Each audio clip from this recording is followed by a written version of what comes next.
Hello guys, how are you all? Welcome to S G institute.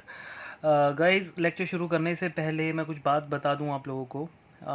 कुछ बच्चे जो हैं, मैंने सुना है कि बहुत उनका पढ़ाई पे से भरोसा सा उठ रहा है, मन उठ रहा है, मज़ा नहीं आ रहा, वीडियो लेक्चर्स सुन सुन के बोर हो रहे हैं। यार देखो, पहली बात तो थोड़े दिनों में खुशखबरी, थोड़े दिनों में हमारा जो है इंस्टीट्यूट हम खोल देंगे, तो आप फेस टू फेस क्लासेस लेने वाले हो थोड़े ही दिनों में, ठीक है। प्लस अगर खैर अभी गवर्नमेंट ने नहीं बोला है कुछ ये सारी चीज़ें ओपन करने के लिए, बट फिर भी हम थोड़े थोड़े बच्चे करके ग्रुप में बुला लेंगे, 5 5 7 7 बच्चे।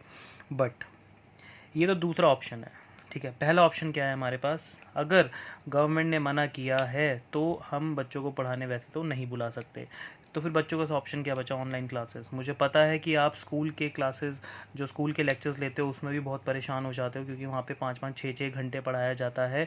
मैं समझ सकता हूँ, लेकिन ट्यूशन का जो लेक्चर होता है एक, तो मैं सिर्फ आप कुछ बच्चों की वजह से मैं लेक्चर थोड़ा लेट डालता हूँ। लेट मतलब मैं 3 4 दिन बाद या ऐसे डालता हूँ, फिर भी मैं अपना कोर्स सही चला रहा हूँ। बट अगर मैं रेगुलर पढ़ाऊँ, रेगुलर अपने लेक्चर डालता रहूँ, तो बच्चे उसमें परेशान हो जाते हैं।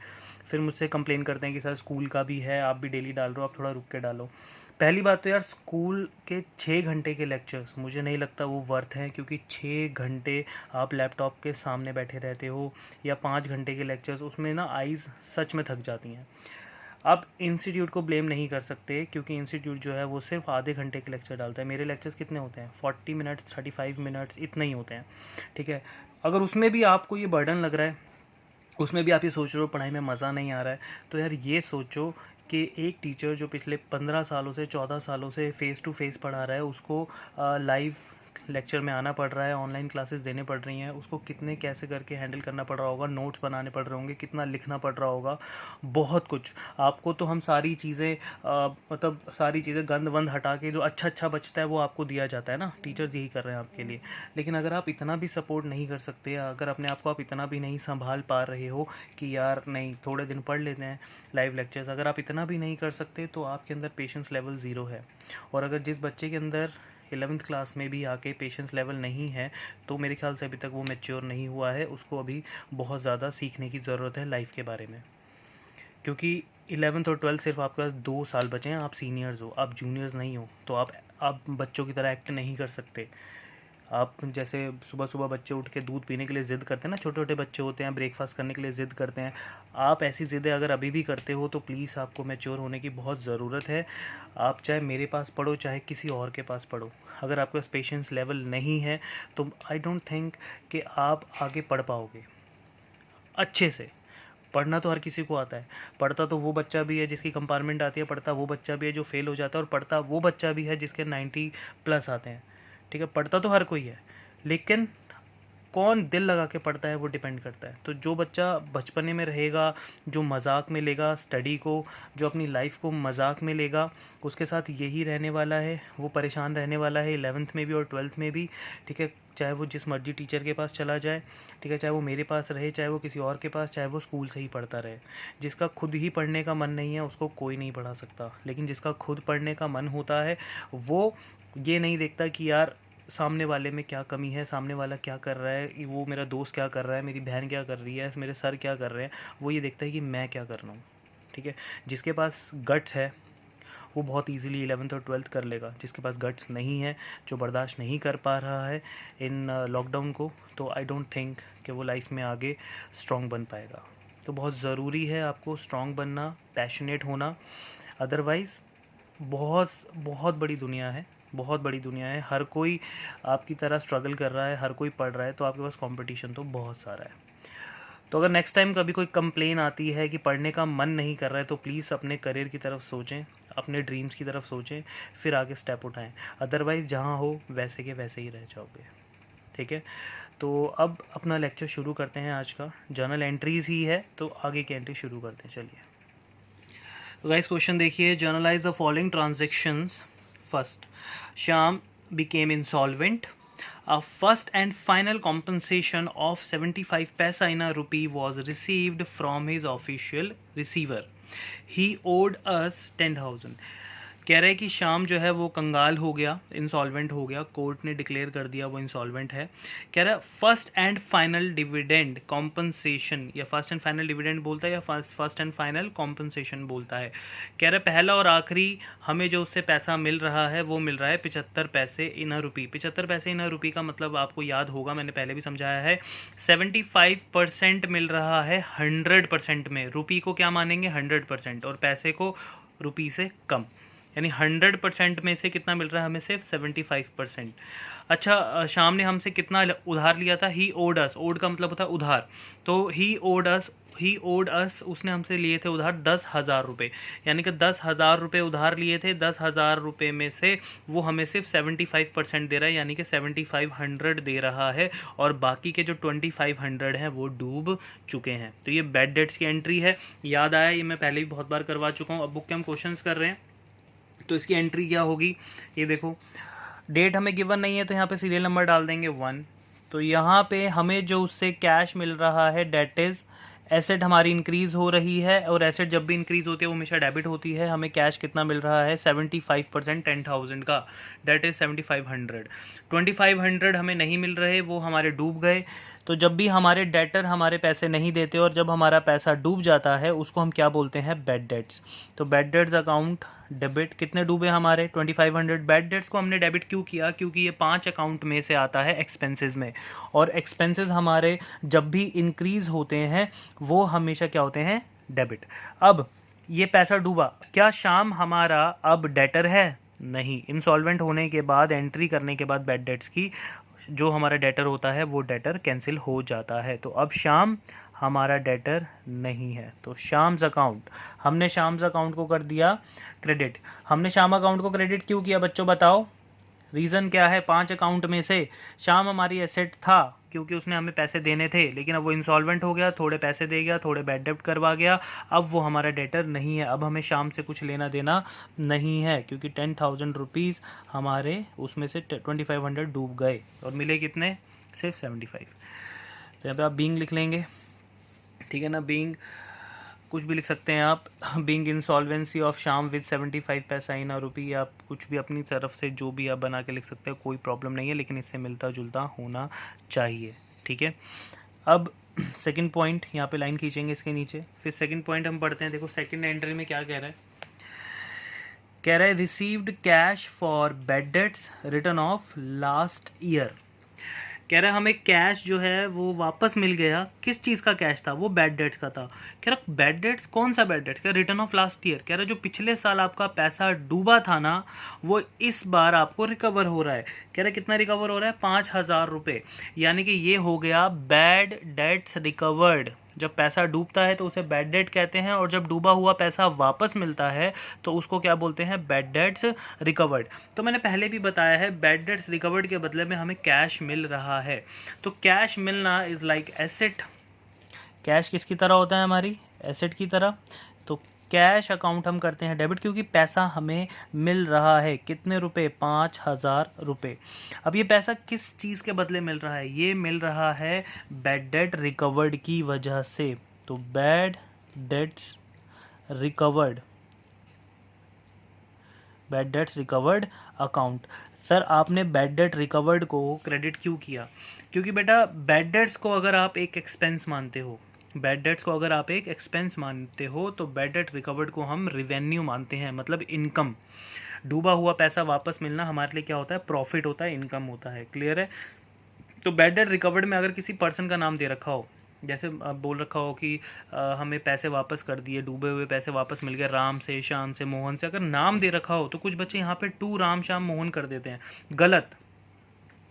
जब पैसा डूबा था आपने अपना डेटर कैंसिल कर दिया था, आपने देखो यहाँ पे डेटर को ख़त्म कर दिया जब पैसा डूब गया, तो डेटर से अब आपको कोई मतलब नहीं है। तो अगर शाम आपको पैसे वापस लौटाता है तो आप ये नहीं लिखोगे कैश टू शाम, नहीं, शाम से तो मतलब ही नहीं है। अब वो डेटर नहीं है आपका, वो एक नॉर्मल पर्सन है जो आपका जो नुकसान हुआ था उसको वापस करने आया है। तो जब भी आपको बैड डेट रिकवर्ड होगा, आप कैश तो डेबिट करेंगे, साथ में क्या डेबिट करेंगे, बैड डेट रिकवर्ड। इसको क्या मानेंगे, एक इनकम। क्लियर है। तो यहाँ पे आप लिख देंगे, ठीक है। तो यहाँ पे उसके बाद नेक्स्ट बीइंग लिखने के बाद आप third point being bad debts recovered इतना लिखना है बस। थर्ड देखो, थर्ड पॉइंट में क्या कह रहा है, थर्ड पॉइंट में कह रहा है कि rent due to land Lord.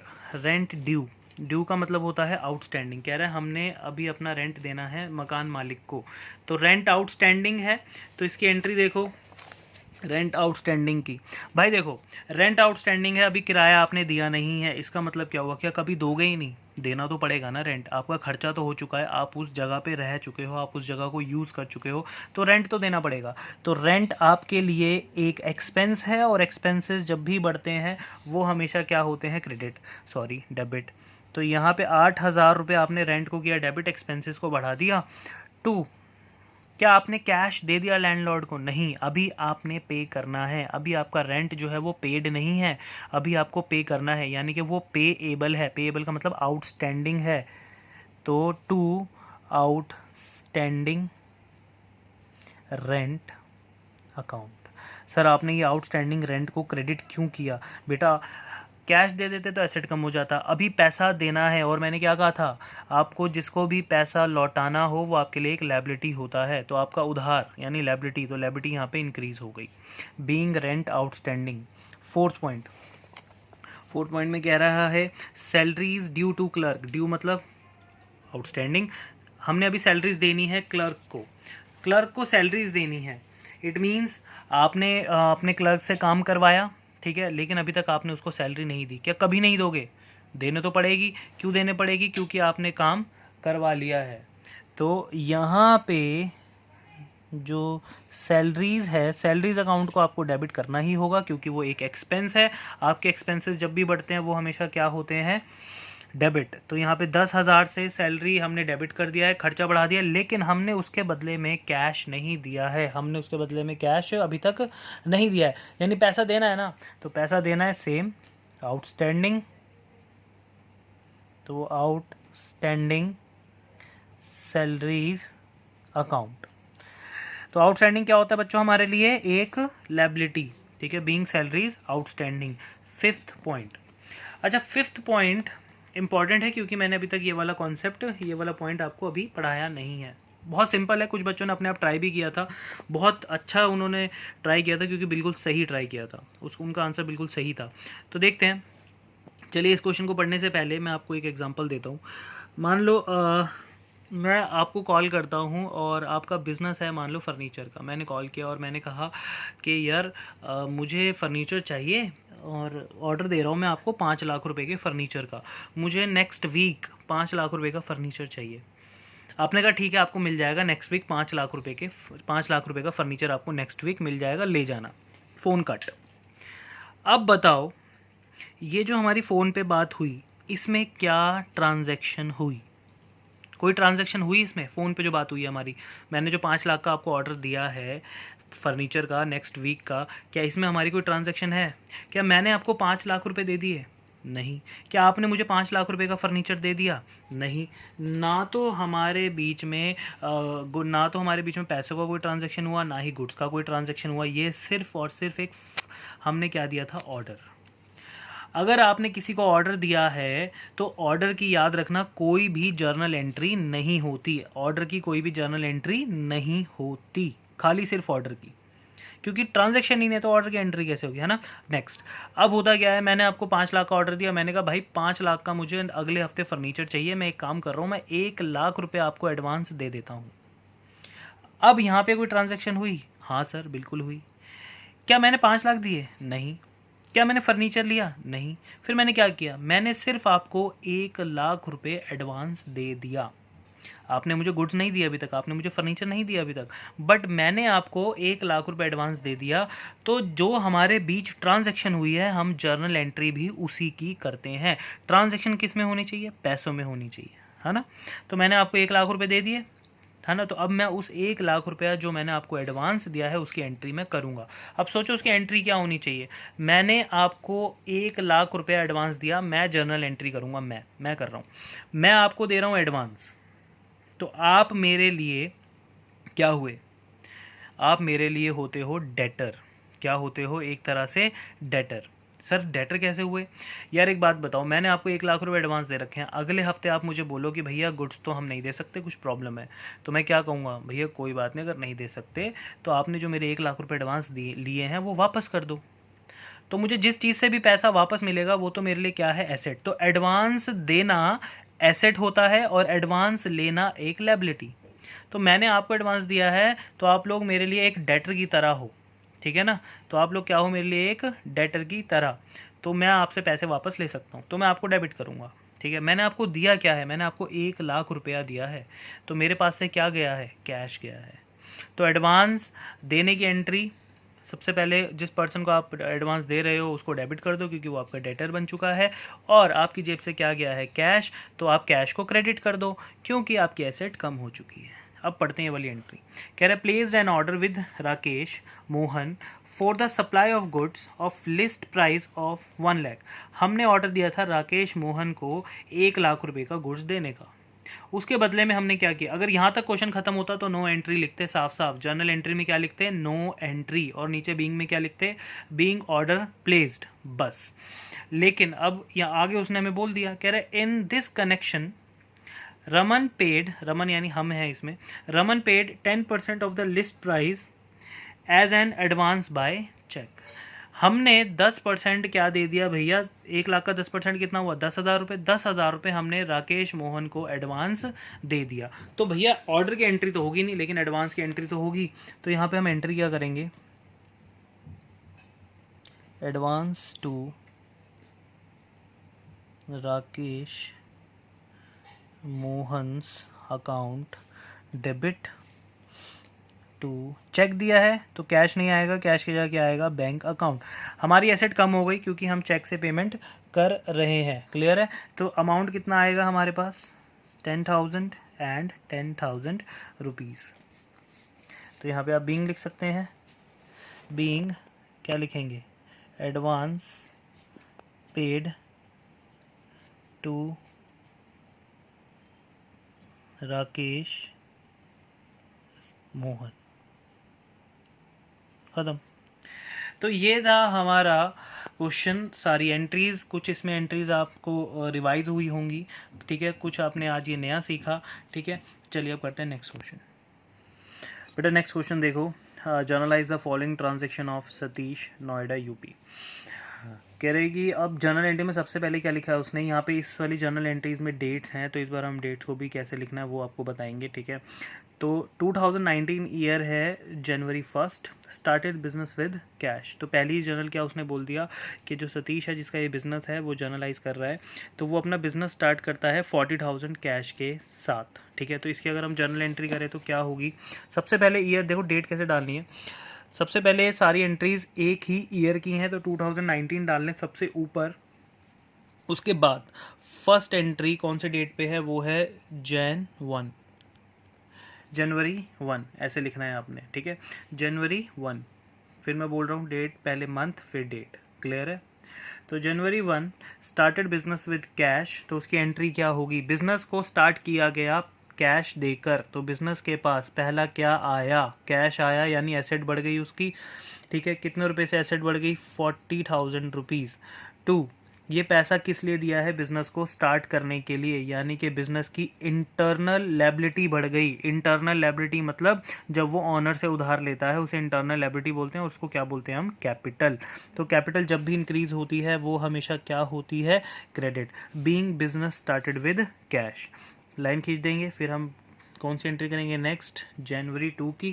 तो जनवरी 2 की एंट्री देखो क्या बोल रहा है, कह रहा सॉरी, कह रहा ओपन बैंक अकाउंट सॉरी, कह रहा open bank account by cheque from savings account. अब ये यहाँ पे जो वर्ड लिखा है, कह रहा open bank account by cheque from savings account, कह रहा है उसने बिजनेस का बैंक अकाउंट खोला बाय चेक, चेक से, फ्रॉम सेविंग्स अकाउंट। अब वो जो पैसा बैंक अकाउंट में डलवाया गया, बिजनेस के करंट अकाउंट में डलवाया गया, वो डलवाया गया अपने पर्सनल सेविंग्स अकाउंट से।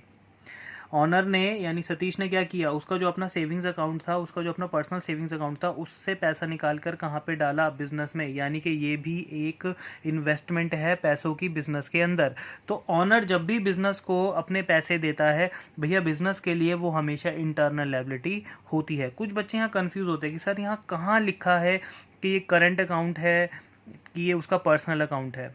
ठीक है ना बेटा, पहली बात, जब भी नॉर्मल बैंक अकाउंट लिखा हुआ आएगा किसी भी ट्रांजैक्शन में, नॉर्मल बैंक अकाउंट, तो वो हमेशा बिजनेस का ही माना जाएगा, debt is current account. Business का अकाउंट कौन सा होता है, करंट। और अगर सेविंग्स अकाउंट लिखा हुआ आया है तो सेविंग्स कभी भी किसी बिजनेस का नहीं होता, किसी भी कंपनी का सेविंग्स अकाउंट नहीं खुलता, वो सिर्फ किसका खुलता है, पर्सन का। और उस सेविंग्स अकाउंट का बिजनेस से कुछ लेना देना नहीं होता, वो उसका पर्सनल होता है, किसका, ऑनर का। तो ऑनर अपने पर्सनल अकाउंट से पैसा ट्रांसफर कर रहा है बिजनेस के अकाउंट में, तो वो इन्वेस्टमेंट ही कर रहा है, पैसा लगा रहा है बिजनेस में, और बिजनेस में पैसा लगाएगा तो वो बिजनेस के लिए क्या हो जाएगी, कैपिटल। तो एक और कैपिटल उसने इन्वेस्ट कर दी है बिजनेस में, तो उसकी एंट्री करते हैं। तो उसकी एंट्री देखिए क्या होगी, बिजनेस का बैंक अकाउंट इंक्रीज करेगा, बैंक अकाउंट डेबिट, ठीक है, क्योंकि उसके बैंक अकाउंट में ही पैसा डाला गया है बिजनेस के, और टू कैपिटल अकाउंट। ऑनर ने पैसा डाला है भैया, 60,000 रुपये डाले हैं, तो 60,000 रुपये से क्या इंक्रीज हो जाएगी बिजनेस की, internal liability, debt is capital.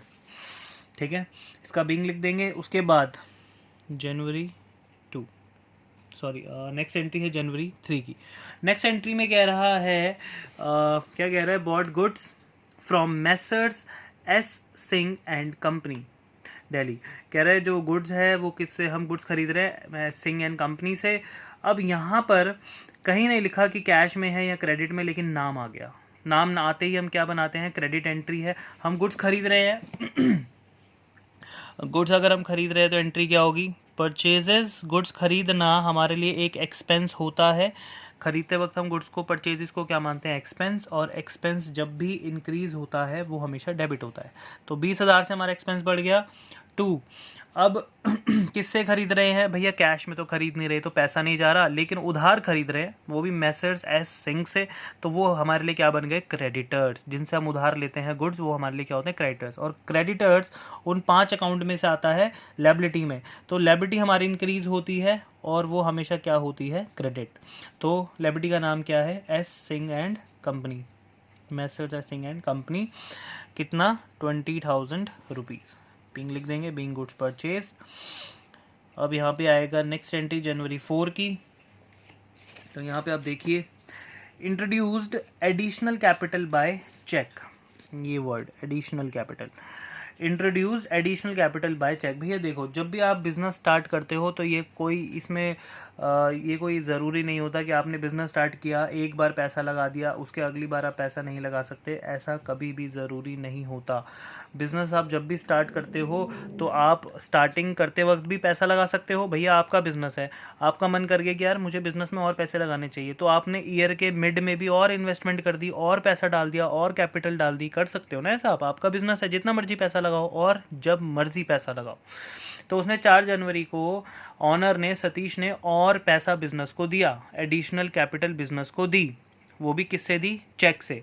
ठीक है, तो यहाँ पे अगर आप एंट्री करोगे तो चेक से पेमेंट की है, तो बैंक अकाउंट तो डेबिट होगा क्योंकि एसेट इंक्रीज हो गई, और वो भी कितने की पेमेंट हो रही है, 5,000 की एडिशनल कैपिटल 2।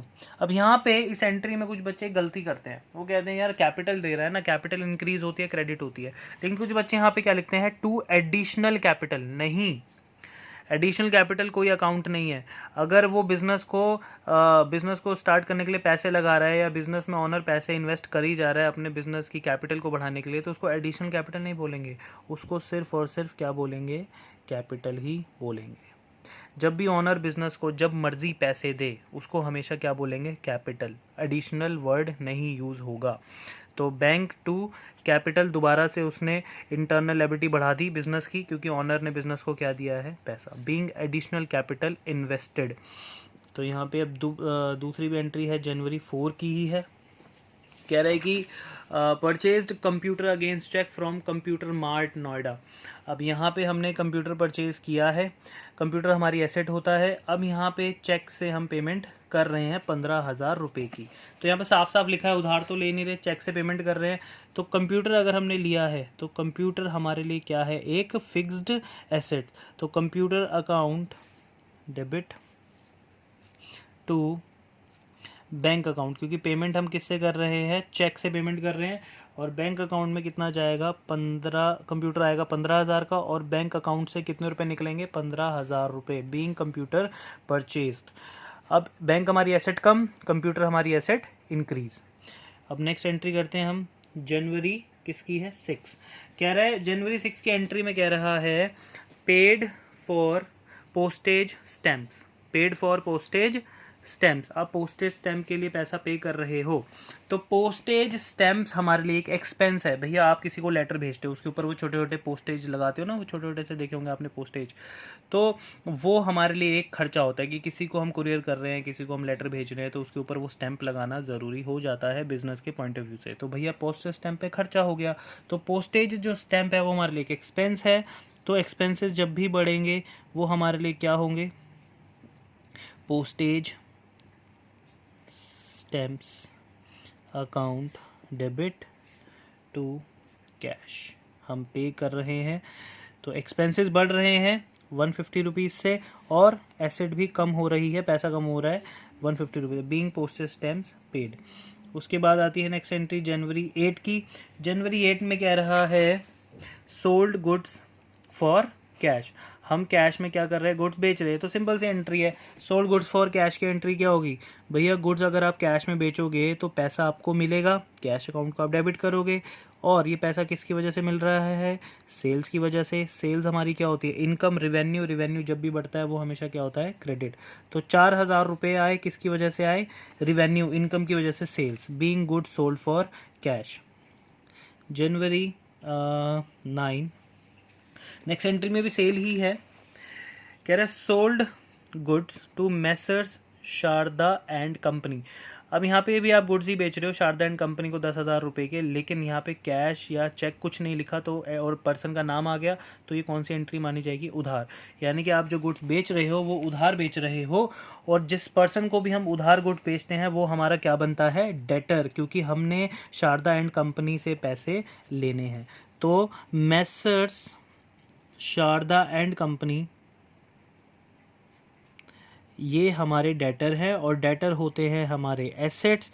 तो Sharda and company's account debit, company's account debit to, क्या कर रहे हैं, हम सेल कर रहे हैं। तो टू सेल्स अकाउंट, कितने रुपए की सेल हो रही है, 10,000 रुपये।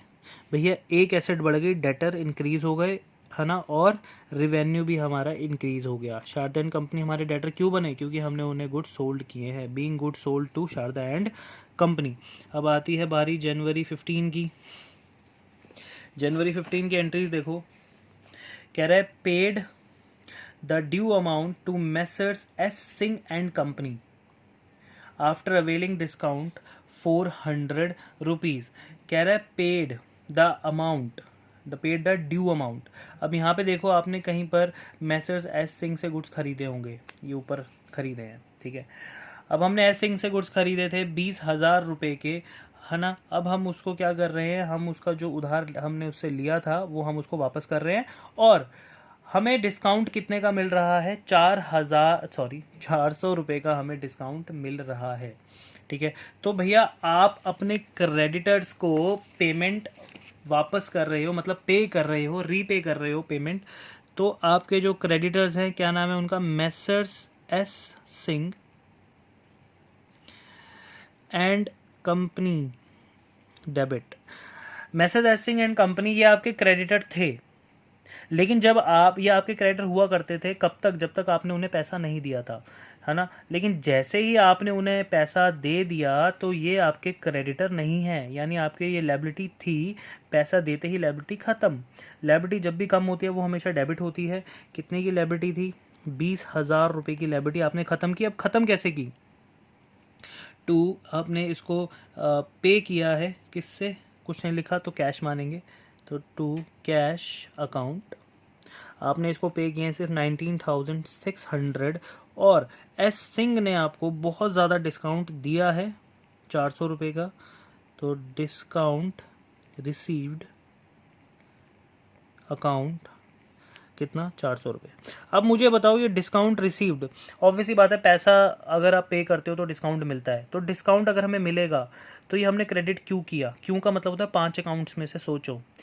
डिस्काउंट रिसीव्ड हमारी इनकम है, हमें प्रॉफिट हुआ है भाई, 20,000 की जगह सिर्फ 19,400 रुपये ही देने पड़े और हमने 20,000 निपटा दिया 19,600 में।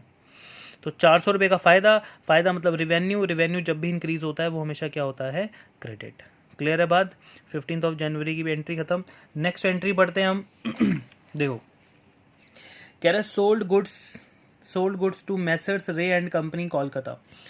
हम गुड्स बेच रहे हैं किसको, Messrs Ray and company Kolkata को, कितने के, 5600 के। चलिए एंट्री क्या होगी इसकी, तो बेटा जनवरी 25 की एंट्री, ठीक है। Sold goods to Messrs Ray and company Kolkata, तो अब नाम आ गया, उधार आप बेच रहे हो तो यहाँ पे क्या लिखोगे, messrs Ray and company's account debit to sales account. वो आपके डेटर बन रहे हैं क्योंकि आप उधार गुड्स बेच रहे हो, उनको सेल कर रहे हो आप, ठीक है। कितने के, 5600 के, एंड 5600 की आपकी इनकम बढ़ गई थी मैंने, being good sold on credit. उसके बाद है नेक्स्ट एंट्री जनवरी 27 की। अब जनवरी 27 की एंट्री में देखो क्या कह रहा है, कह रहे हैं received cheque from messrs Sharda and company in full settlement. ये जो वर्ड है फुल सेटलमेंट मैंने बहुत बार आपको समझाया है, ये डिस्काउंट बोलो या फिर फुल सेटलमेंट बोलो, one of the same thing. तो कह रहा है कि भैया शारदा एंड कंपनी से हमें पैसा मिल रहा है। भैया क्यों मिल रहा है पैसा, याद आया ऊपर हमने उसको गुड सोल्ड किया था उधार, ठीक है। तो हमने शारदा एंड कंपनी को 10,000 का गुड्स उधार दिया था, अब वो हमें पैसा वापस कर रही है चेक से, और वो भी फुल सेटलमेंट में, of the amount due to them, कितना, 11,000। एक मिनट, इस क्वेश्चन में यानी कोई प्रॉब्लम है बेटा, ये क्वेश्चन गलत है, यहाँ पे अमाउंट, ये अमाउंट गलत है क्योंकि 10,000 के वो डेटर हैं, 11,000 रुपये वो हमें दे रहे हैं फुल सेटलमेंट में, तो ये कोई सेंस नहीं है। यहाँ पे मैं अपनी तरफ से अमाउंट ले रहा हूँ, मैं ले रहा हूँ अमाउंट 9500। तो 10,000 रुपये हमें लेने थे शारदा एंड कंपनी से, उसने हमें चेक दिया है कितने का, मैसर शारदा ने 9500 का, वो भी फुल सेटलमेंट में, यानी कि 500 रुपये का हमने उन्हें डिस्काउंट अलाउ किया है। हमने क्या किया इस बार, डिस्काउंट अलाउ, यानी हमने डिस्काउंट दिया है क्योंकि हमें पैसे मिल रहे हैं। तो इसकी एंट्री क्या है, देखिए इसकी एंट्री है, हमें पैसे मिल रहे हैं चेक से, तो हमारे पास चेक आ रहा है, यानी हमारा जो बैंक अकाउंट है वो इंक्रीज़ हो रहा है। बैंक अकाउंट डेबिट 9500 रुपीज़, हम 500 रुपये का डिस्काउंट दे रहे हैं। डिस्काउंट देना फ़ायदा है या नुकसान है, डिस्काउंट अलाउड हमारे लिए नुकसान होता है, तो डिस्काउंट अलाउड अकाउंट भी हम क्या कर देंगे, डेबिट कितने से, 500 से। शारदा एंड कंपनी हमारी पहले डेटर थी क्योंकि उसने हमसे 10,000 रुपये के गुड्स उधार लिए थे, लेकिन जब उन्होंने हमें वो पैसे वापस कर दिए तो मैसर्स शारदा एंड कंपनी जो है वो अब हमारे डेटर्स नहीं है, ठीक है। मैसर्स शारदा एंड कंपनी, हमारे डेटर ख़त्म हो गए, कितने से ख़त्म हो गए, पूरे के पूरे 10,000 रुपयों से, ठीक है। Being amount received from messrs Sharda and company and allowed him discount, ठीक है। तो यहाँ पे ये हुआ हमारा 27। उसका नेक्स्ट एंट्री हम पढ़ते हैं, पेड फॉर इलेक्ट्रिसिटी चार्जेस। हमने 1,000 रुपीज़ पे किए हैं इलेक्ट्रिसिटी चार्जेस के। इलेक्ट्रिसिटी चार्जेस पे करना हमारे लिए एक एक्सपेंस है, तो यहाँ पे आप लिखेंगे जनवरी 31। इलेक्ट्रिसिटी चार्जेस देना हमारे लिए क्या है, एक एक्सपेंस, तो इलेक्ट्रिसिटी चार्जेस, ये अकाउंट क्या हो जाएगा हमारा, डेबिट टू कैश अकाउंट। भैया पैसों में ही पे करोगे इलेक्ट्रिसिटी चार्जेस, कितने, 1000 एंड 1000, एसेट कम कर देंगे, बीइंग इलेक्ट्रिसिटी चार्जेस पेड। यहाँ पे आएगा जनवरी 31। दोबारा कह रहा है कि अच्छी एंट्री है ये वाली, कह रहा है paid rent of building by cheque, paid rent of building by cheque half of the building is used by the proprietor for residential use. कह रहा है हमने बिल्डिंग का जो रेंट है वो चेक से पे कर दिया, और कह रहा है जो आधी जो बिल्डिंग है वो ऑनर यूज़ कर रहा है अपने पर्सनल यूज़ के लिए, रेजिडेंशियल मतलब खुद के रहने के लिए वो क्या यूज़ कर रहा है बिल्डिंग, तो उसका रेंट भी किसने दिया है, बिजनेस ने। 5,000 रुपये का टोटल रेंट दिया। अब बहुत ध्यान से सुनना, कई बार क्या होता है आपने देखा होगा कि जैसे मान लो मेरा कोचिंग है ना, अब मेरा कोचिंग है नीचे, मैंने पूरा एक घर किराए पे ले रखा है कोचिंग के नाम से। अब नीचे पढ़ाता हूँ मैं, नीचे वाले फ्लोर पे पढ़ाता हूँ, ऊपर वाले फ्लोर पे मैं रहता हूँ। तो मैंने क्या किया, मैंने बिज़नेस के नाम से बिल्डिंग को हायर किया उधार पे, ठीक है, रेंट पे, और अब उसमें से आधी बिल्डिंग तो मैं अपने बिज़नेस के लिए यूज़ कर रहा हूँ और आधी बिल्डिंग पे मैं खुद रह रहा हूँ, और रेंट किसके नाम से जा रहा है, बिज़नेस के नाम से। अब बिज़नेस कह रहा है भाई बिज़नेस का खर्चा कितना है, इसमें से आधा ही तो खर्चा है, एक ही फ्लोर पे तो पढ़ा रहा हूँ मैं, ऊपर वाले फ्लोर का खर्चा तो मेरा खुद का पर्सनल है क्योंकि वहाँ पे मैं खुद रहता हूँ, है ना। तो अब बिल्डिंग का रेंट जा रहा है बिज़नेस के नाम से, जिसमें से आधा मेरा पर्सनल यूज़ है और आधा बिज़नेस का खर्चा है। तो पर्सनल यूज़ तो क्या होता है, ड्राइंग्स। तो यहाँ पे देखो एंट्री, भैया आधा जो रेंट है, रेंट एक एक्सपेंस होता है, हमेशा डेबिट होता है, तो रेंट अकाउंट डेबिट 2,500 रुपये हमारा बिजनेस का खुद का खर्चा है, रेंट बढ़ गया, एक्सपेंसेस बढ़ गए 2,500 से, और आधा जो था वो उसका पर्सनल खर्चा था, अपने रेजिडेंशियल यूज़ के लिए रहता था, तो पर्सनल खर्चा मतलब ड्राइंग्स, तो ड्राइंग्स अकाउंट भी क्या हो जाएगा, डेबिट कितने से, 2,500 रुपये से। ड्राइंग्स क्या होता है, ड्राइंग्स का मतलब होता है कैपिटल का कम होना। अपना पर्सनल किराया भी वो किससे भरवा रहा था, बिजनेस से। 2, क्या किससे पे कर रहे थे हम, चेक से, तो हमारा जो बैंक अकाउंट है, हमारी जो बैंक एसेट है, उसमें से कितना रुपया कट जाएगा, 5,000, और वो कम हो जाएगी। क्लियर है बात, ठीक है। उसके बाद आते हैं नेक्स्ट एंट्री, नेक्स्ट यानी कि लास्ट, कह रहे due for personal use 3,500, personal use के लिए पैसे निकाले जा रहे हैं, तो पर्सनल यूज़ के लिए पैसे निकाले जा रहे हैं जनवरी 31। तो यहाँ पे एंट्री क्या है कि पर्सनल यूज़ का मतलब क्या होता है बच्चों, ड्राइंग्स अकाउंट डेबिट, मतलब कैपिटल कम हो रही है, अपने ही पैसे निकाल रहा है ना जो बिजनेस में इन्वेस्ट किए थे, इसलिए कैपिटल का कम होना मीन्स ड्राइंग्स। 2, क्या निकाल रहा है वो, कैश क्या होता है हमारे लिए, एसेट, बिजनेस की क्या कम हो रही है, एसेट, ठीक है। तो ये हमारा क्वेश्चन था, ठीक है। अब हमने ये एक बड़ा सा क्वेश्चन कर लिया, अब हम थोड़े बहुत काफ़ी क्वेश्चंस कर चुके हैं, अब टाइम आ गया है कि अब आपका जो नेक्स्ट लेक्चर होगा वो किस पे बेस्ड होगा, जीएसटी। तो मैंने आपको काफ़ी कुछ कॉन्सेप्ट करवा दिए हैं, अब जो थोड़े बहुत एक आध को कॉन्सेप्ट बचा होगा वो जीएसटी के अंदर बचा होगा, तो वो उसमें कवर करेंगे, ठीक है बेटा। Till then bye bye, take care.